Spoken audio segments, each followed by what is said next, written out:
What's up, everybody? Welcome back to another episode of XR Daily, where I bring to you latest breaking news in the realm of augmented reality and mixed reality.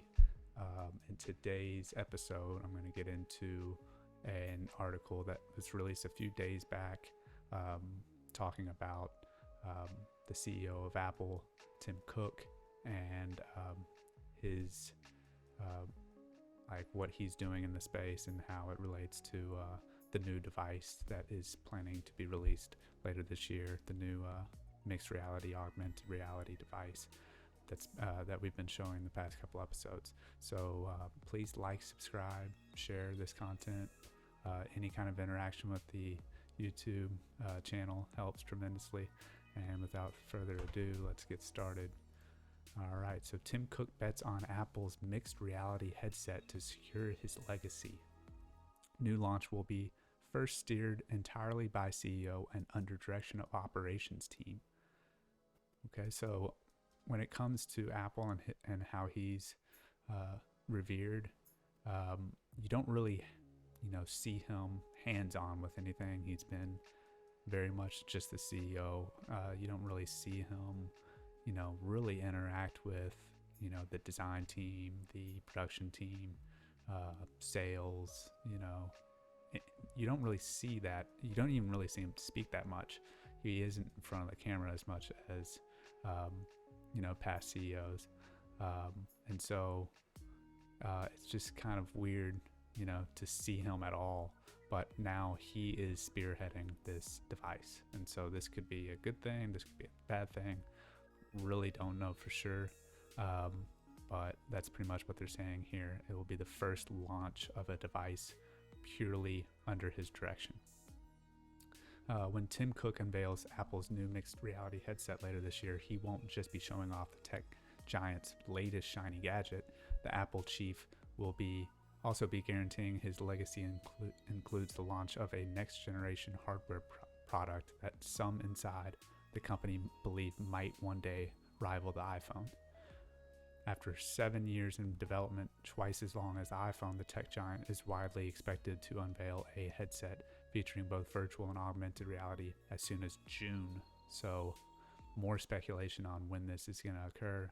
A lot of what I've been reading is that it's going to be maybe later this year, second half of this year, if at all this year. And so this article is saying June. So really eager to see, more hard deadlines and, release dates ahead. So I'm going to be looking out for those. As of now, this article was written just a few days ago by the Financial Times, March 11th. Okay, so and a lot of what I've been reading is that they've been trying to release this device for several years now, and they've been delaying it every year, and so it could be delayed this year as well. So we're gonna have to keep our eye on it. The stakes are high for Cook. The headset will be Apple's first new computing platform to have been developed entirely under his leadership. The iPhone, iPad, and even Watch were originally conceived under Apple's co-founder Steve Jobs, who died in 2011, and that's when Tim Cook took over. It was 11. Apple's growth during Cook's tenure has been spectacular, growing its market capitalization from around $350 billion in 2011 to around $2.4 trillion today. But despite the twin hit launches of Apple Watch in 2015 and AirPods a year later, which have helped turn its accessories division into a $41 billion business, the company has been accused of irritating on past ideas rather than breaking new ground. They have huge pressure to ship the headset, said a former Apple engineer who worked on the product's development. They have been postponing the launch each year for the past few years. The timing of the launch has been a source of tension since the project began in early 2016, according to multiple people familiar with Apple's internal discussions. Apple's operations team wanted to ship a version 1 product, a ski goggle-like headset that will allow users to watch immersive 3D videos, perform interactive workouts, or watch with realistic avatars through a revamped FaceTime. And so that's what I was saying in the past videos, that there's some devices that have already been released that are like very compact eyewear, like sunglasses, and these, and what we've been seeing coming out of Apple is more of like a goggle, like where there's a band that goes all the way and you're more immersed inside a headset instead of just frames. You actually have closure around, so it's more like a goggle. But Apple's famed industrial design team had cautioned patients, wanting to delay until a more lightweight version of AR glasses became technically feasible. Most in the tech industry expect that to take several more years.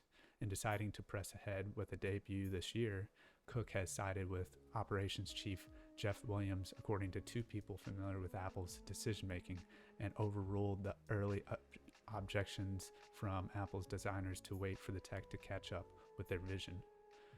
So that kind of sounds like they're forcing this through a little bit. This could be bad, this could be good. Usually when you're trying to force things, quality takes a cut, takes a hit. Just a few years ago, going against the wishes of Apple's all-powerful design team would have been unthinkable. But since the departure of its longtime leader, Johnny Ive, in 2019, Apple's structure has been reshuffled, with design now reporting to Williams. Ive's former role as chief design officer was split in two, with Evans Hankey on hardware and Alan Dye on software. However, Hankey announced last October that she would be leaving within 6 months, contributing to significant staff turnover in the division over recent years.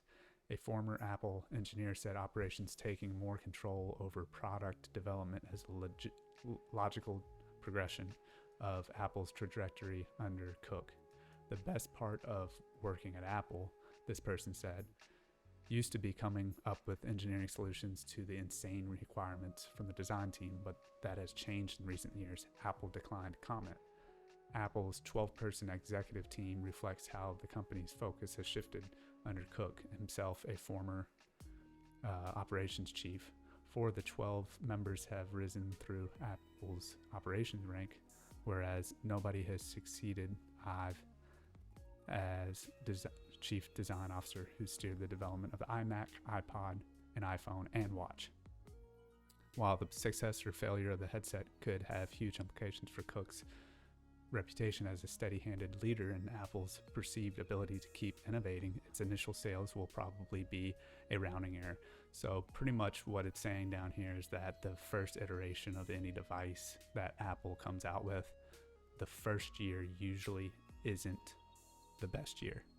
It usually is like the second and then the third blasts way higher.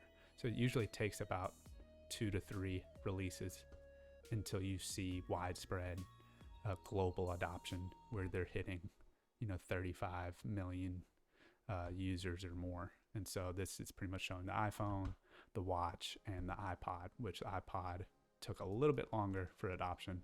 It's so groundbreaking. So it's really, this is a device that is resting on Tim Cook, and it's going to, it could be a make or break, where if it doesn't do so well and it's a dud, you could be seeing a new CEO. So I'm going to be following this, continuing to bring you daily updates in the realm of AR and XR. And like the article said earlier, it could be as early as June that we see an XR device out of Apple. And so I'm going to be right there with you, reviewing, doing, trials and breaking down the software and hardware of it. So like and subscribe if you like everything, and I will see you all in the next episode. Take care.